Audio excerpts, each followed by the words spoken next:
When we think of ramen, we think of those 25-cent packets in the grocery store. Remember those?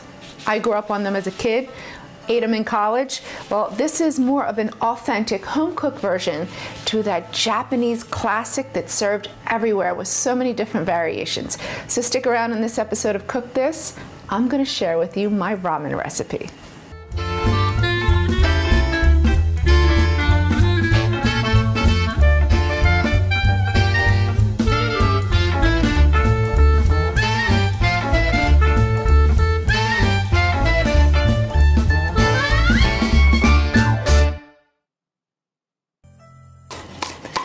Hey guys, I'm Shereen. Today I'm making Scallop Miso Ramen. So I was inspired by a recent episode of Anthony Bourdain's No Reservation in Japan. I'm sure it was a rerun.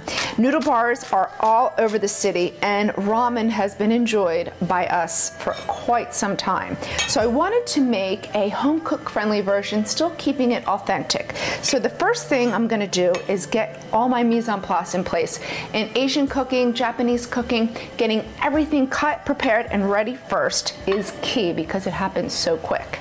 So I'm just gonna slice my green onions. I already cleaned and sliced my shiitakes, and then I gotta get my garlic prepped. And so ramen is known for its broth. That's where all the flavor is. That broth is so key. I'm gonna make it home cook friendly. I have a store-bought chicken stock and a store-bought seafood stock. And then we're gonna take this garlic, green onions, and shiitakes and flavor it with miso, soy sauce, and fish sauce.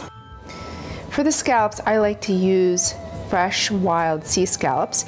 Always want to make sure you remove the muscle. It's really tough. It's not good eats. And then I like to, for the big ones, quarter them.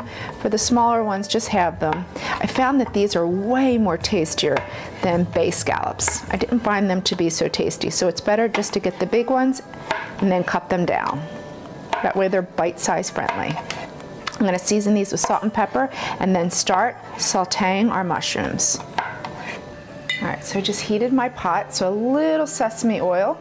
So I'm going to add a little, saute a little, and then I'll add a little more later. So in go my shiitake mushrooms. I just wipe them with a damp cloth. Remove the stem. The stem's woody. You don't want to use that stem. And then half of the garlic. And always saute your mushrooms with butter. So a little bit of butter too. That way, those milk solids will absorb into the mushrooms and make them so flavorful. I'm just going to saute these till the garlic is nice and fragrant and the shiitakes are tender crisp. So the shiitakes are slightly tender. They have great flavor from the garlic and butter. Now I'm just going to add the scallops and cook them until they're almost cooked through. You don't want to fully cook them through because once we take them off the heat, they will continue to cook. And then they'll be perfect. There's nothing worse than an overcooked scallop. So about 2-3 minutes is all it needs. All right, scallops and mushrooms are perfectly cooked. I'm just going to remove them with a slotted spoon because we want to keep the majority of that oil in there. So we don't want to overcook them. So now it's about building the flavor for our broth and our stock. So we have seafood stock and chicken broth. I think I told you chicken stock earlier. It's actually chicken broth. Low sodium. So again, this is about us controlling the salt. We're going to add fish sauce in there, which gives us salt. We're going to add low sodium soy sauce, again, giving us salt, and that miso, whoo, that's salt. So we're going to be careful. We're not going to season the actual stock and broth because we don't need to. So a little more oil. Now, this is the time we're going to build the flavor. This is how we're making it our own. So I have the green onions, the white part of the green onions. I'm just going to saute them. The remainder of the garlic. Just sweat this for about 30 seconds till it's nice and fragrant. And then I'll add the stock and the broth. We're sauteed, ready to go. 2 cups low sodium chicken broth and 2 cups seafood stock. This is pretty easy to find in your grocery store. And it gives it great flavor, especially paired with the scallops. I'm going to bring it to a boil, reduce it to a simmer, and that's it. We don't need to season it with salt because we're going to season it with our fish sauce, our low sodium soy sauce, and whisk in the miso. That's it. Get the noodles to a boil. I have curly ramen. You can find them at your international aisle in your grocery store. Ramen's cooked. So now we just want to strain it.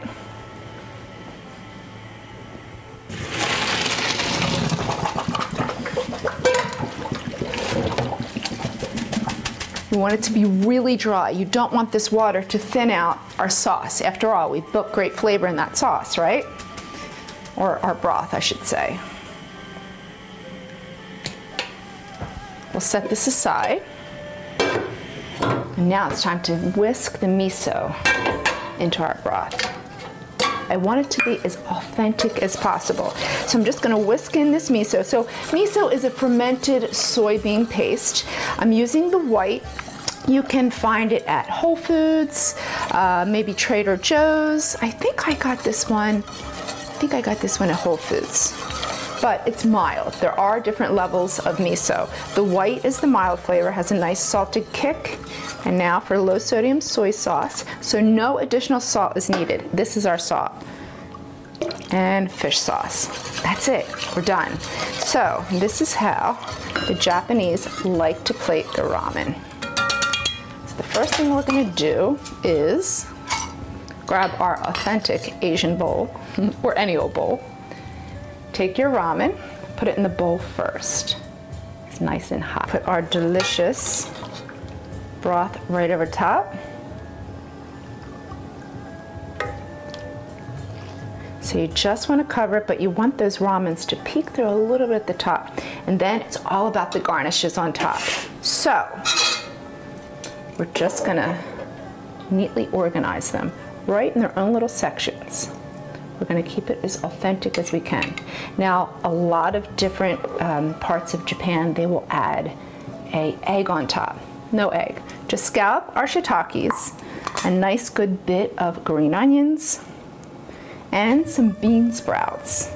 You could also add cilantro, and like the Japanese do, chopsticks, and a spoon. You want to slurp it and eat it.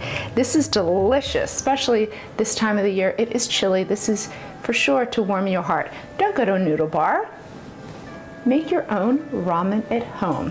For this recipe, go to the newspaper's website, or for more of my fresh and easy recipes, check out tweetneats.com. Enjoy, everyone.